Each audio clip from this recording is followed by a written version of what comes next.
विशेष रूपाने या ठिकाणी उपस्थित असलेले लातूर महानगरपालिकेकरता आपल्या सगळ्यांचा आशीर्वाद घेण्याकरता आलेले आपले सर्व उमेदवार, या ठिकाणी मोठ्या संख्येने उपस्थित असलेल्या माझ्या सर्व लाडक्या बहिणी आणि तितक्याच लाडक्या भावांनो, पहिल्यांदा तर मी लातूरचे ग्रामदैवत सिद्धेश्वर रत्तेश्वराच्या चरणी नतमस्तक होतो आणि आई गंजगोलाई माता भवानी यांच्याही चरणी या ठिकाणी नतमस्तक होतो।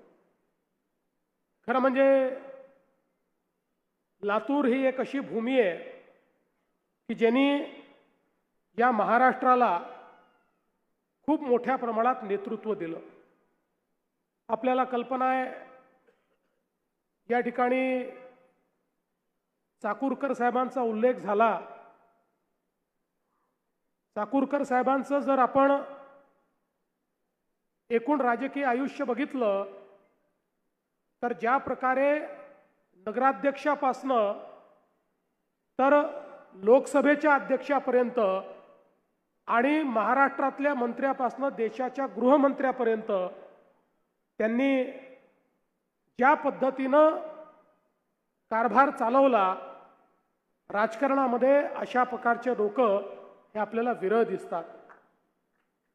त्याचप्रमाणे शिवाजीराव पाटील निलंगेकर साहेब असतील किंवा ज्यांनी या लातूरला एक वेगळी ओळख दिली ते माजी मुख्यमंत्री विलासरावजी देशमुख असतील। खऱ्या अर्थानं विलासरावजी देशमुख एक असं नाव आहे की जे पक्षाच्या पलीकडे ज्या नेत्यांचा आपण या महाराष्ट्राच्या जडणघडणीमध्ये मोलाचा वाटा आहे म्हणून ज्यांचा आपण आदर करतो, त्यातलं एक प्रमुख नाव हे विलासराव देशमुखांचं आहे। हे सांगताना मला या ठिकाणी कुठलाही संकोच नाही। आणि म्हणून 2 दिवसापूर्वी या ठिकाणी काही गोंधळ तयार झाला, काही कन्फ्युजन झालं। आमचे अध्यक्ष या ठिकाणी आले होते, ते बोलत असताना त्यांना त्या ठिकाणी हे सांगायचं होतं की राजकीय दृष्ट्या आपल्याला नवीन रेकॉर्ड तयार करायचं आहे, पण कदाचित त्यांचे शब्द हे चुकीच्या पद्धतीने गेले असतील, त्याबद्दल त्यांनी दिलगिरी व्यक्त केली आहे। पण मी जाहीरपणे सांगतो, काँग्रेस पक्षाची आमची लढाई असली तरी विलासराव देशमुखांबद्दल आम्हाला नितांत आदर आहे। या महाराष्ट्रातले एक महत्त्वाचं नेतृत्व ते आहे। आणि हे लातूर ज्यांची जन्मभूमी नव्हती पण तरी कर्मभूमी होती, असे आमचे नेते गोपीनाथरावजी मुंडे यांचंही स्मरण या निमित्ताने लातूरकरांसोबत केलं पाहिजे असं माझं मत आहे। आणि म्हणून खऱ्या अर्थानं मला असं वाटतं की या भूमीमध्ये नेतृत्व तयार करण्याचा एक गुण आहे।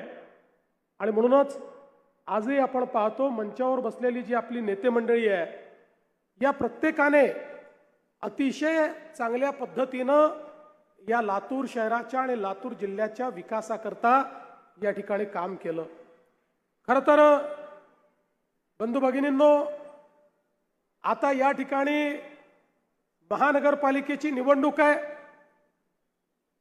विधानसभेच्या निवडणुकीच्या वेळी डॉक्टर अर्चनाताई पाटील यांनी ज्या प्रकारे लातूरमध्ये एक प्रचंड मोठी लढत दिली, विजयाच्या जवळ पोचल्या होत्या, थोडक्यानी राहिल्या, पण आता ती कसर लातूरकर या महानगरपालिकेच्या निवडणुकीत भरून काढल्याशिवाय राहणार नाही, हा विश्वास मला पूर्णपणे आहे।